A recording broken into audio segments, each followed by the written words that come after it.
하늘과 맞닿은 집. 허허 벌판에 벽돌을 켜켜이 쌓고 슬레이트 지붕을 올렸다. 배수지를 일터로 삼은 가장들이 하나둘 모여 자신과 딸린 식구들이 살 집을 지었다. 비바람을 맞고 성난 하늘을 가려줄 곳이며 소반에 둘러앉아 가치운 밥을 먹을 곳이고 모진 바깥 세상에 지친 몸을 누일 엄마의 자궁 같은 곳이었다. 어른들은 이곳 펌프장을 수도국 관사라고 불렀고 동네 아이들은 귀에 들리는 대로 뽐포장이라고 말했다. 방 2개와 부엌 1개로 직사각형 집도 기역자 집도 일자 집도 있었다. 12집이 사는 마을 군데군데에는 공용 화장실이 서너 개 있었다. 12집을 둘러싼 돌담을 타고 올라가면 정화된 물을 보관하고 배수하는 저수조가 나왔다. 저수조는 두꺼운 철판에 덮여 있었다. 그 주위로 영화 사운드 오브 뮤직의 마리아와 아이들이 도레미송을 불렀음직한 푸른 잔디가 펼쳐졌다. 계절 따라 노랗고 흙빛이었을 너른 들녘이 내 기억 속에서는 사시사철 푸르렀다. 세상은 눈부신 하늘로 반을, 초록잔디로 반을 꽉 채웠다. 뽐뿌장에 사는 12집 아이들은 잔디 위에서 공중제비를 돌고 다방구를 하고 얼음땡을 했다. 단짝 친구 민희와 나는 밤늦도록 차가운 풀밭 위에 누워 금가루를 흩뿌려 놓은 까만 하늘을 올려다보며 끝이 나지 않을 이야기를 나누었다. 뽀얗게 살이 오르고 연약한 뼈가 여물게 해준 곳. 내 추억의 발활은 바로 이곳에서 시작되었다. 지금도 가끔 그날이 떠오른다. 어느 날은 안방 아랫목에 엎드려 연두색 완두콩이 박힌 술빵을 먹으며 만화책 캔디를 읽었고 어느 날은 시간 가는 줄 모르고 밖에서 놀다가 아빠의 매가 무서워 엄마야 나 살려라 하고 쏜살같이 엄마 등 뒤로 도망가 숨었다.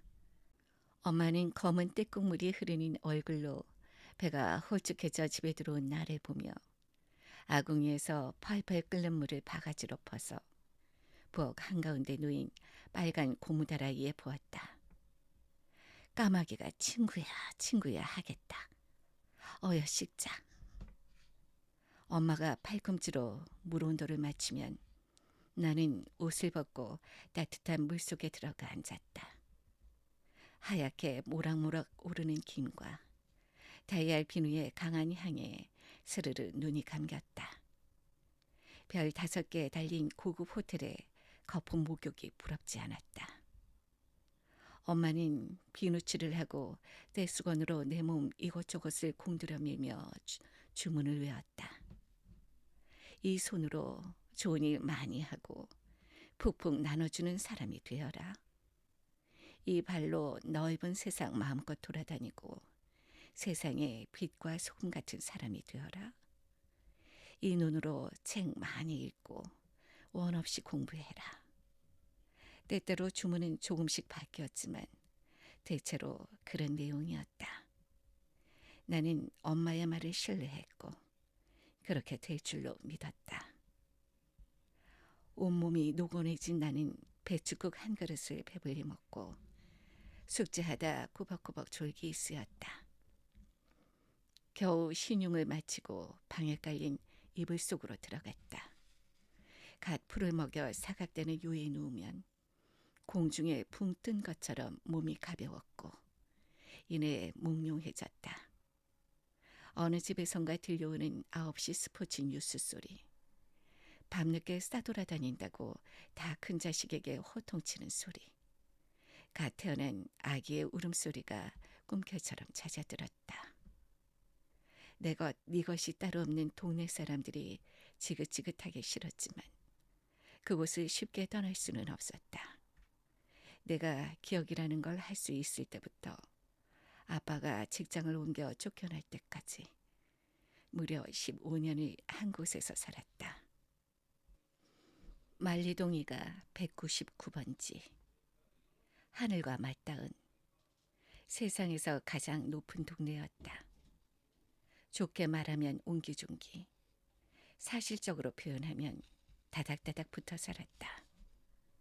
아랫마을과 멀리 떨어져 있어 이곳 12집 식구들을 제외하면 이 꼭대기에 사람이 사는지 어떻게 사는지 아무도 알 수 없는 곳이었다.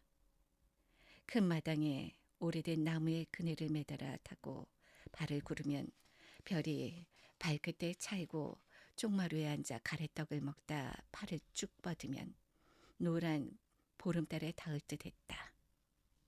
아랫마을에서 올라오는 게 가쁜 숨이 차고 뒷다리가 당길 즈음 회색땀이 높게 둘러쳐진 관사가 나왔다. 언뜻 군부대 같기도 하고 국가기밀 기지 같기도 했다. 물이 빠진 파란색 제복을 입은 청원 경찰 한 명이 경비실에서 꾸벅꾸벅 졸다가 지나가는 아이들이 배꼽 인사를 하면 손을 눈썹 옆에 붙여 거수 경례를 했다. 마지막 힘을 다해 가파른 계단을 올라가면 드디어 널찍한 공터가 나왔다. 여기서부터가 우리 동네였다. 아이들은 그곳을 큰 마당이라고 불렀다. 다방구를 하기에 좋은 학교 뒷마당쯤 되는 크기였다. 오래된 플라타너스 몇 그루와 제법 큰 평수의 집 2채가 있었다. 기와 지붕에 큰 창문이 있는 그 집에는 소장과 본부장이 산다고 했다. 2집 사이로 놓인 길을 따라가면 중간 정도 되는 크기의 마당 주위로 7개 집들이 바싹 붙어 있었다. 우리는 그곳을 중간마당이라고 불렀다. 그곳에는 사는 게 불만투성이인 누런 개가 철판을 대는 대로 이어붙여 만든 개집 앞에 엎드려 있었다. 개는 찌그러진 양푼에 담긴 남은 밥을 배불리 먹었고 질깃한 막에 둘러싸인 군데군데 살이 남아있는 갈빗대로 이갈이를 했다. 지나다니는 사람들은 개팔자가 상팔자라고들 했다. 그 개집 앞을 지나야 우리 집으로 갈 수 있었다. 방법은 하나였다. 반대편 벽에 거미처럼 찰싹 붙어 숨을 참고 지나가면 됐다.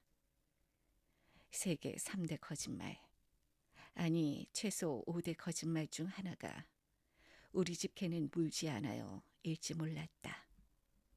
아무리 봐도 개가 매달고 있는 목줄은 지나가는 사람들에게 해를 끼칠 만큼 길어 보였지만 아무도 개 주인에게 목줄을 줄이라고 말하지 않았다. 스파이더맨이 되어 개집 앞을 통과하면 마지막 세 집, 민희네, 태우 오빠네, 그리고 우리 집이 나왔다. 이곳의 집은 저마다 생김새가 달랐다. 갖고 있는 벽돌 개수에 맞춰 형편에 따라 지은 듯 비정형이었다. 어떤 형태라고 말할 수 없었다. 살다 보니 마루가 필요해서 마루를 만들어 붙이고 아이가 태어나서 방을 하나 더 만들고 연탄광이 필요해서 담을 쌓아 공간을 더 넓힌 형국이었다.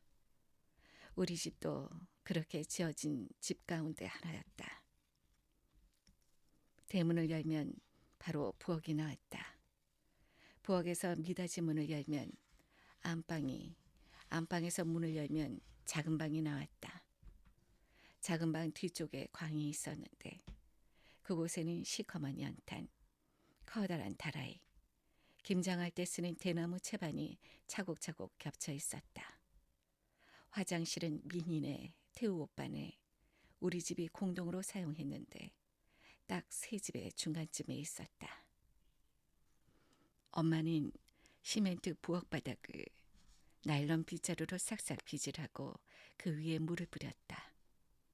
활짝 연 부엌문이자 대문 안으로 들어오는 햇빛에 젖은 바닥을 바짝 말렸다. 그릇은 해가 잘 드는 곳에 가지런히 줄을 맞추어 놓고 어린 자식들의 운동화는 솔로 빨아 따뜻한 아궁이 주위에 세웠다. 소창으로 만든 하얀 행주는 빨래줄 위에서 발랑댔다. 계절마다 부는 바람이 빨래를 뽀송하게 말렸다.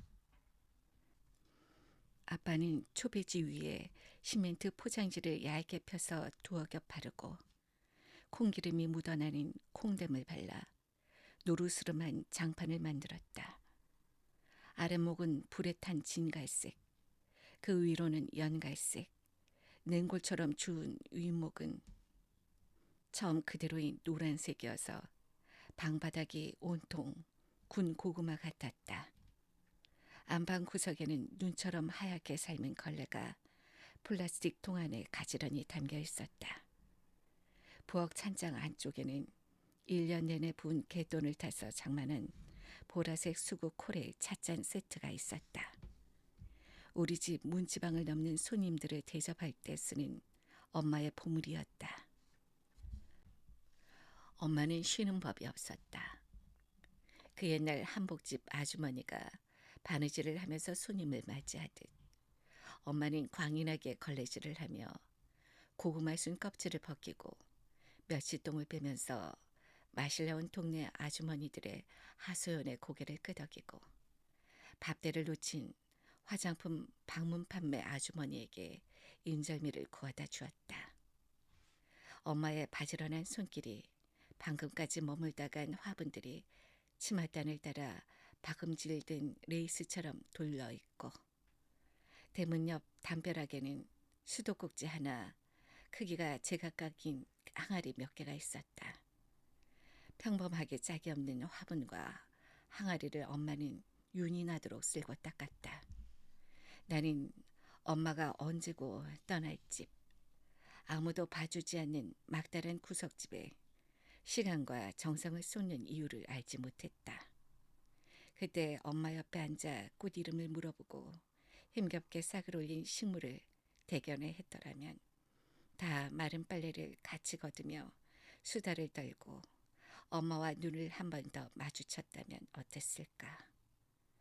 하찮고 작은 것들, 내 이름만큼이나 미진한 것을 마침내 사랑하게 된 지금 엄마의 마음을 어슴풀에 알 듯하다. 손끝이 닳도록 가족을 아끼고 자식들 입에 들어갈 음식을 만들어 먹이고 그것이 남의 집이건 나의 집이건 가족이 숨쉴 공간을 쓸고 닦고 조금이라도 예쁘게 꾸미고 싶은 마음 같은 것 말이다.